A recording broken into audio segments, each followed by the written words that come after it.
नौकरी कर रहे उन सभी लोगों को इकट्ठा करके, बैकवर्ड और माइनॉरिटी शेड्यूल कास्ट के सभी लोगों को इकट्ठा करके उन्होंने उनका एक संगठन बनाया है।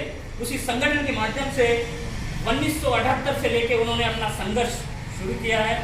उसी संघर्ष के माध्यम से उन्होंने अनेक साल, उनका मुख्य लक्ष्य है सामाजिक परिवर्तन। इस देश में सामाजिक परिवर्तन को आगे बढ़ाना है उनको, क्योंकि इस देश में कहीं हजारों साल से हमारे लोग गुलामों की तरह जी रहे हैं। इस गुलामी के जंजर से हमारे लोगों को निकालने के लिए उन्होंने इस देश के बलहीन लोगों के लिए कोई खुद की एक पार्टी नहीं है, इसलिए उन्होंने उसके बाद अगर जाकर के 1981 में उन्होंने DS4 नामक एक व्यवस्था का उन्होंने स्थापना की है।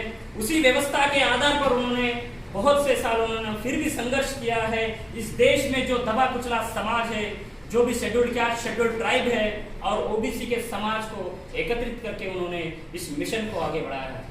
इस देश में उन्होंने उनके कार्यकाल में देखा है अनेक पार्टियां अंबेडकर के नाम को लेकर तो आगे बढ़ती थी, लेकिन जो अंबेडकर का सपना वैसे के वैसे अधूरा छोड़कर वो लोग अपने खुद के जेब को भरने के लिए उनके सामने जाकर घुटने टिकाकर उनके सामने गिड़गिड़ाते देखकर मान्यवर कांशी राव बहुत दुखी हुए थे।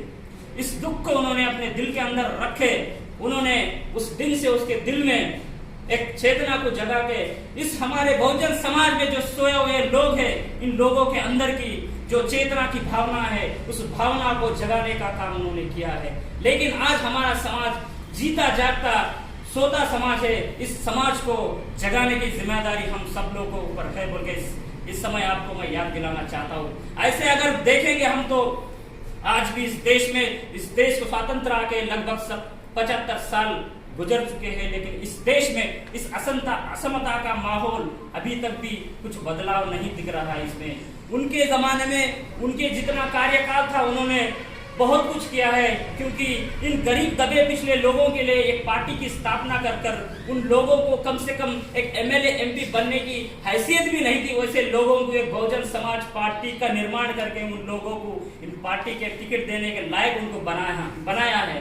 और पहली बार बहुजन समाज के व्यवस्थापक मान्यवर कांशीराम साहब ने यही कहा था कि ये टिकट मैं सिर्फ आप लोगों को प्लेटफॉर्म तक जाने के लिए टिकट दे रहा हूं, क्योंकि हम पहली बार इस देश में टिकट बनाने के लायक